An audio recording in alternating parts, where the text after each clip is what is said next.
NATO has firmly placed China in its sights, labelling its support for Russia as increasing what the alliance believes to be a threat posed by Moscow to both its neighbours and to the Euro-Atlantic alliance. China dual-use equipment, microelectronics, a lot of other tools which are enabling Russia to build the missiles, to build the bombs, to build the aircraft, to build the weapons they are using to attack Ukraine. And the fact that this is now clearly stated, agreed by all NATO allies is an important message to China. And then, of course, we also then state that it cannot continue like this. Echoed by the summit's host. Russia is on a wartime footing with regard to defense production. They're significantly ramping up their production of weapons, munitions, and vehicles. And they're doing it with the help of China, North Korea, and Iran. We cannot, in my view, we cannot allow the alliance to fall behind.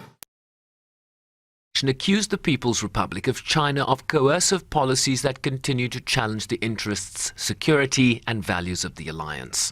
That China has become a decisive enabler of Russia's war in Ukraine through its so-called no-limits partnership and its large-scale support for Russia's defense industrial base. That China poses a systemic challenge to Euro-Atlantic security, pointing to sustained malicious cyber and hybrid activities, including disinformation.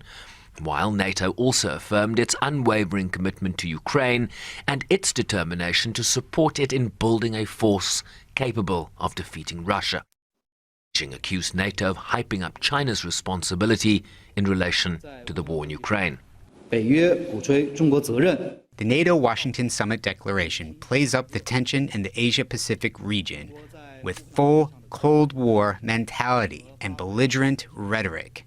The content concerning China is full of prejudice, smear, and provocation. We are strongly dissatisfied with this and firmly oppose it. We have made solemn representations to NATO. On the issue of Ukraine, NATO hyped up China's responsibility. It makes no sense and comes with malicious intent. China's objective and impartial position and constructive role on the issue of Ukraine have been widely recognized by the international community. Without any evidence, NATO has continued to spread false information fabricated by the United States and openly discredited China. This provokes China-EU relations and undermines China-EU cooperation. Social media, Russia's former president and close Kremlin confidant Dmitry Medvedev reacted to the summit's declaration, which reaffirmed Ukraine's irreversible path to full Euro-Atlantic integration, saying there were two possible ways for how this path ends acceptably for Russia. Either Ukraine disappears, or NATO does, or both. The aggressive course of the United States and the North Atlantic Alliance led by Washington is not changing, but we cannot be intimidated. We'll find a response. These methods will not force us to disarm to our own detriment, as was the case when NATO adopted the so-called zero decision, nor will the U.S. force us into any expensive arms race. Everything we need has already been developed.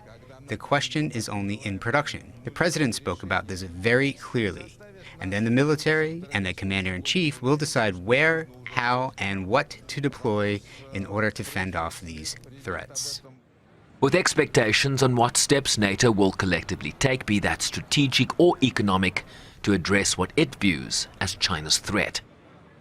The summit declaration says China cannot enable the largest war in Europe in recent history without this negatively impacting its interests and reputation. It further states that NATO remains open to constructive engagement with China, including to build reciprocal transparency with a view to safeguarding the alliance's security interests. Outgoing NATO Secretary-General Jens Stoltenberg also stating this week that the outcome of the war in Ukraine would shape global security for decades to come. Shervin Bryce-Pease, SABC News, New York.